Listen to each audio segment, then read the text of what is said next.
Assalamualaikum.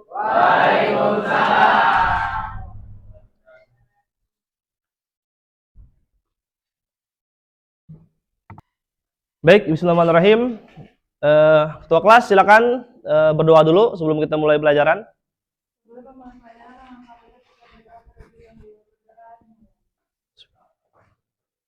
Iya kan Allah.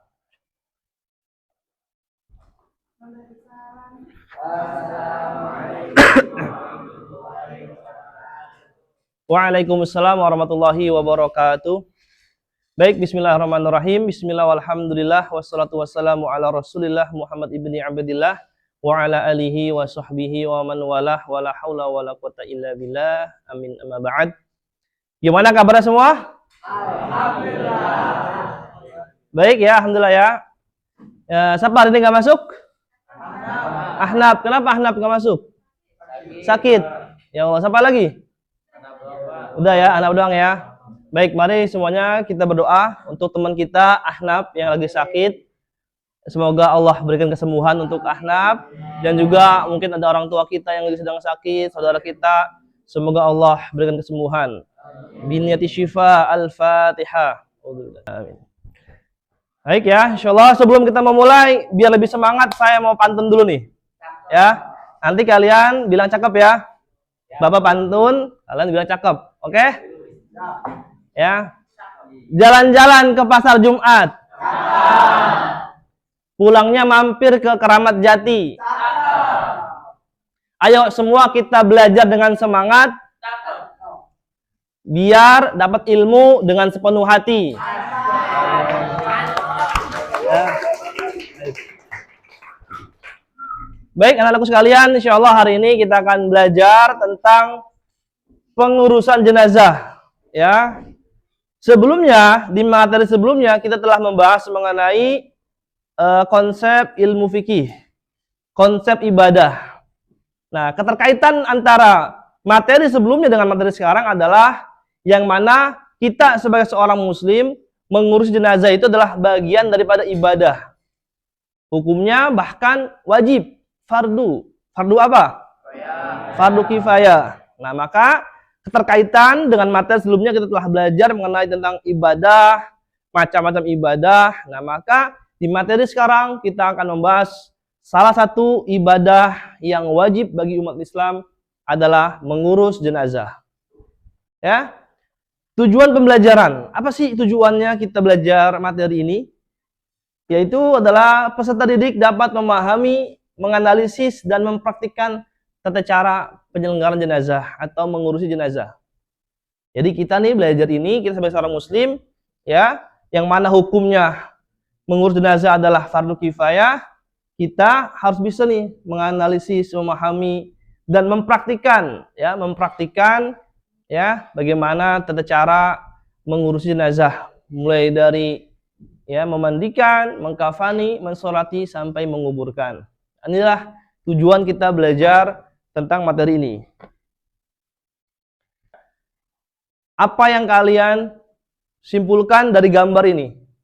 Ada yang mau jawab? Ya. Apa yang kalian bisa lihat dari gambar ini? Silakan Fazli.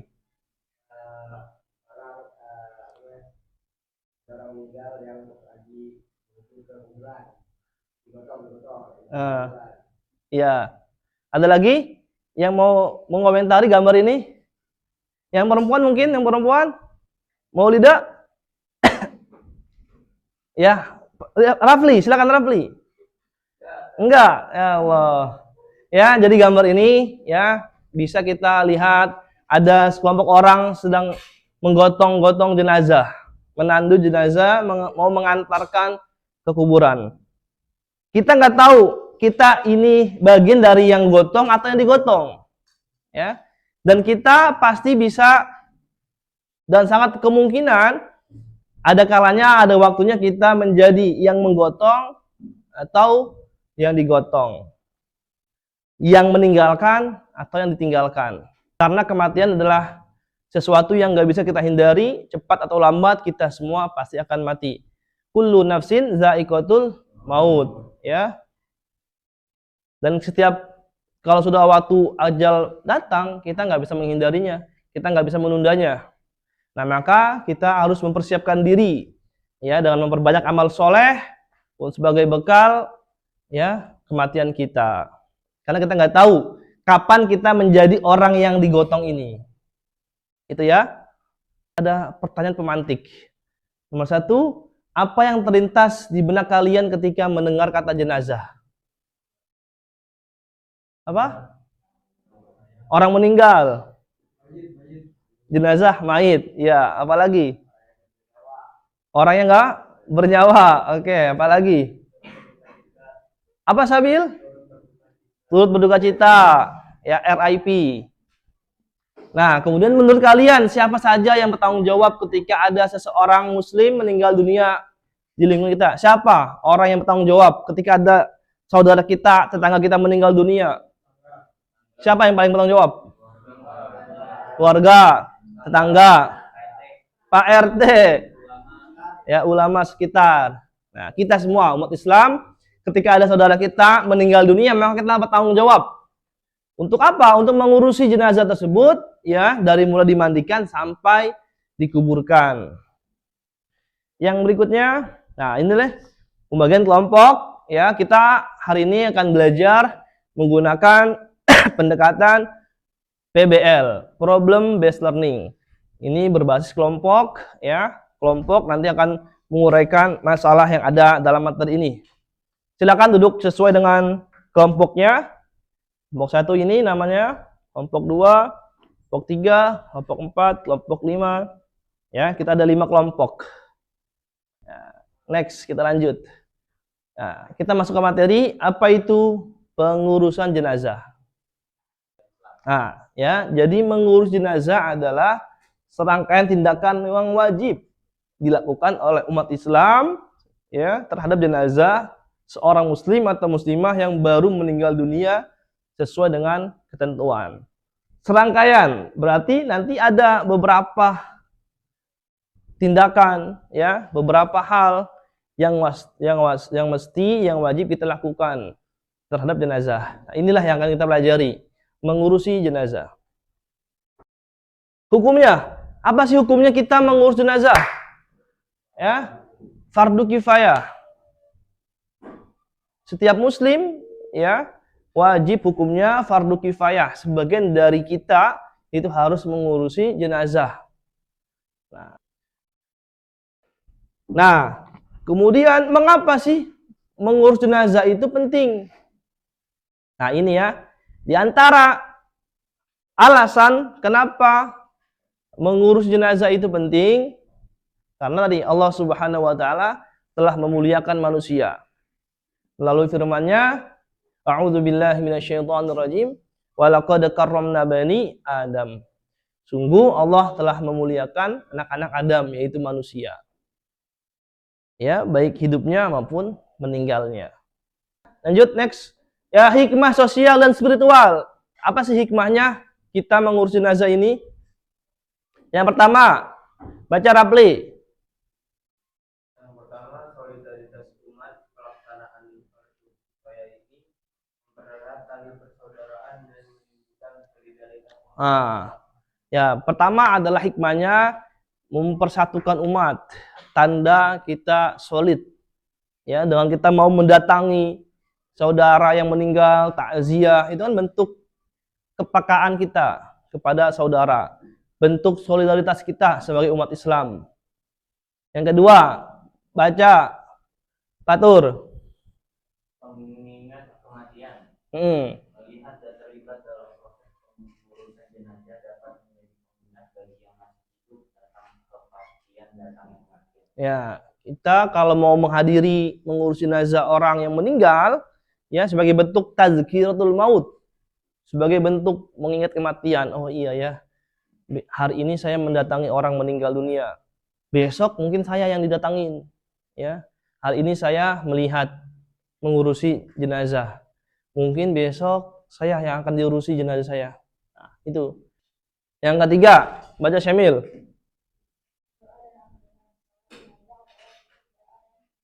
Nah, hikmahnya juga kita mendoakan, ya, mendoakan mereka yang meninggal dunia agar apa? Agar Allah ampuni, ya, dan tempatkan dia di surganya Allah Subhanahu wa taala. Nah, kemudian bagaimana sih tata cara ya mengurus jenazah itu? Ada 4 hal yang wajib bagi kita untuk mengurus jenazah. Yang pertama, memandikan jenazah atau bahasa Arabnya ghuslul mayit, ya, dimandikan jenazah tersebut. Yang kedua, mengkafani jenazah, ya, dikafanin, dibungkus dengan kain kafan putih, ya. Kemudian yang ketiga, mensolatin, ya, mensolatkan jenazah tersebut. Yang keempat, menguburkan jenazah tersebut. Inilah 4 hal yang wajib kita lakukan di dalam mengurusi jenazah. Tapi untuk mengkafan jenazah, ya, kita lihat video berikut ini.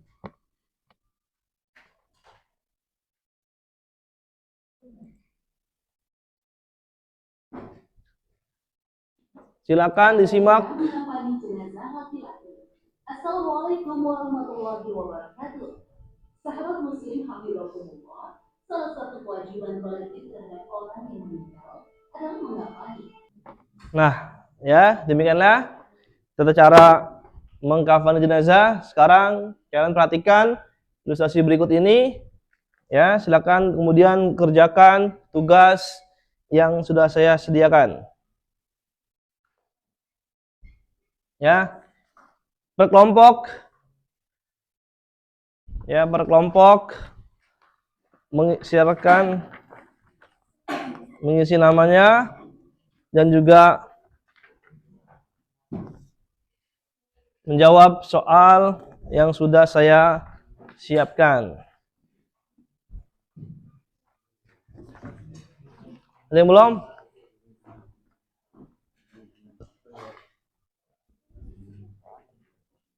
Ya. Ada ilustrasi kasus misalkan di sebuah lingkungan perumahan ada seorang tokoh masyarakat meninggal dunia. Ada seorang bapak-bapak meninggal dunia. Kemudian keluarga almarhum tampak kebingungan mengenai tata cara bagaimana mengurusi jenazah tersebut yang benar sesuai dengan syariat Islam. Nah, di sini kamu, ya, umpamakan kamu adalah bagian dari kerabat korban yang sudah belajar tentang mengurusi jenazah. Assalamualaikum warahmatullahi wabarakatuh. Waalaikumsalam warahmatullahi wabarakatuh. Jadi izinkan kelompok kami menjelaskan menjawab soal nomor 1 berdasarkan ilustrasi di atas apa yang kamu lakukan. Jadi ilustrasi tadi menggambarkan di sebuah perumahan, di sebuah lingkungan perumahan seorang tokoh masyarakat meninggal dunia, yang dimana tokoh itu bisa jadi yang memahami ilmu-ilmu tersebut. Keluarga almarhum tampak kebingungan mengenai tata cara pengurusan jenazah yang benar sesuai syariat Islam. Bagaimana kita kalau jadi seorang kerabat itu, gimana tanggapan kita? Ya, kita harus kalau dari kelompok kami berpendapat kita harus mengunjungi rumah kerabat kita dan kita membantu dalam prosesi mengurus jenazah. Yang pertama dari memandikan, menyolatkan, mengkafani, menyolatkan dan sampai menguburi. Ya, begitu, Pak. Ya, terima kasih Rapli dan kelompoknya. Tepuk tangan dulu untuk kelompok Rapli. Nah, silakan kembali. Ya, makasih, Pak. Sebutkan dan jelaskan kewajiban seorang muslim terhadap saudaranya yang meninggal dunia. Oke, sebutkan yang pertama yaitu kita memandikan jenazah, yang kedua mengkafani, yang ketiga mensolati, yang keempat menguburkan. Sebutkan dan jelaskan syarat sah sholat jenazah. Yang pertama itu ada niat, yang kedua ada berdiri jika mampu, yang ketiga 4 kali takbir, dan yang keempat membaca Fatihah setelah takbir pertama, membaca sholawat setelah takbir kedua, dan membaca doa untuk jenazah di takbir ketiga, dan yang terakhir salam. Dalam sholat jenazah ada ruku nggak? Ya, nggak ada ruku. Ya, sholat jenazah hanya berdiri dan 4 takbir. Ya, rukun pertama kita niat, ya. Kita niat ya usolli ya ala hadzal maiti fardhu kifayah arba takbirat lillahi taala. Kemudian kita dalam posisi berdiri ya tentunya. Takbir pertama Allahu akbar. Kemudian setelah itu kita baca apa? Al-Fatihah ya. Dalam sholat jenazah tidak disunnahkan membaca doa iftitah. Jadi langsung kita membaca Al-Fatihah. Waladhdallin. Amin. Allahu akbar. Takbir kedua, baca apa? Salawat. Salawat minimal salawat yang kita baca adalah Allahumma sholli ala Muhammad wa ala ali Muhammad. Itu minimalnya. Yang paling cakep, paling bagus adalah salawat Ibrahimiyah. Salawat yang biasa kita baca di tahiyat akhir. Fil alamina innaka hamidum majid. Allahu akbar. Baca apa habis itu? Doa untuk jenazah. Ya. Yang mana inti dari doa jenazah ini adalah kita meminta ampun kepada Allah untuk jenazah ini. Makanya cukup tuh minimalnya doa itu adalah Allahumma ghfir lahu. Ya, kalau jenazahnya laki-laki. Kalau perempuan Allahumma ghfir laha. Ya Allah ampunilah dia. Itu seminimal tuh doa. Ya. Kalau mau tambahan silakan. Allahumma ghfir lahu warhamhu wa'afihi wa'fu anhu wa qim nuzulahu ila akhirih. Ya. Tapi seminimal doa ketika sholat jenazah adalah Allahumma ghfir lahu, Allahumma ghfir laha atau Allahumma ghfir lahum. Ya, minta ampunan. Allahu akbar. Apalagi tuh? Doa lagi ya, doa untuk kaum muslimin secara umum. Ya, Allahumma lah tahrimna ajrahu wa la taftinna ba'dahu wa ghfir lana walahu. Terus langsung salam. Assalamualaikum warahmatullahi wabarakatuh. Assalamualaikum warahmatullahi wabarakatuh.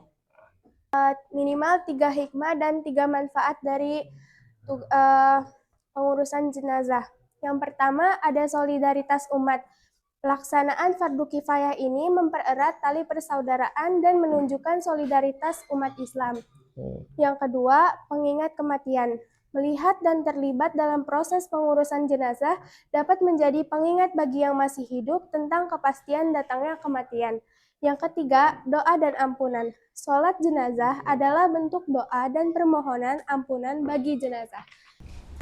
Ya, bagus, terima kasih.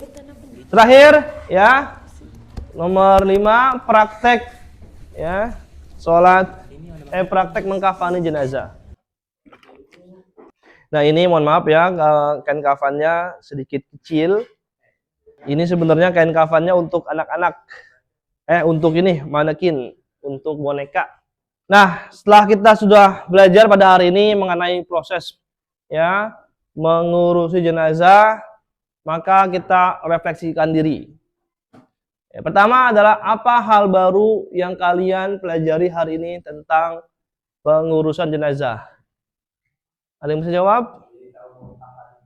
Apa Pak Zli? Oh, jadi tahu cara mengkafani jenazah. Ada lagi yang lain? Jadi tahu rukun dan syarat-syaratnya. Oke, jadi tahu rukun dan syarat sholat jenazah. Bagus.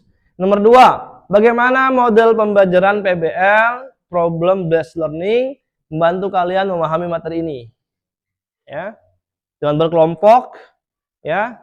Bagaimana kalian bisa memecahkan suatu masalah dalam menghadapi suatu masalah.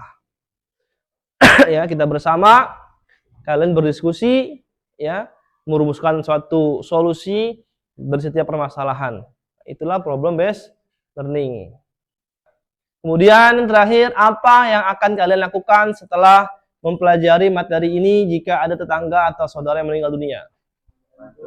Membantunya. Ikut serta mengurusi. Ya, bagus ya. Al-ilmu ya, bila amalin apa? Ya, ilmu tanpa amal seperti pohon tanpa buah. Ya.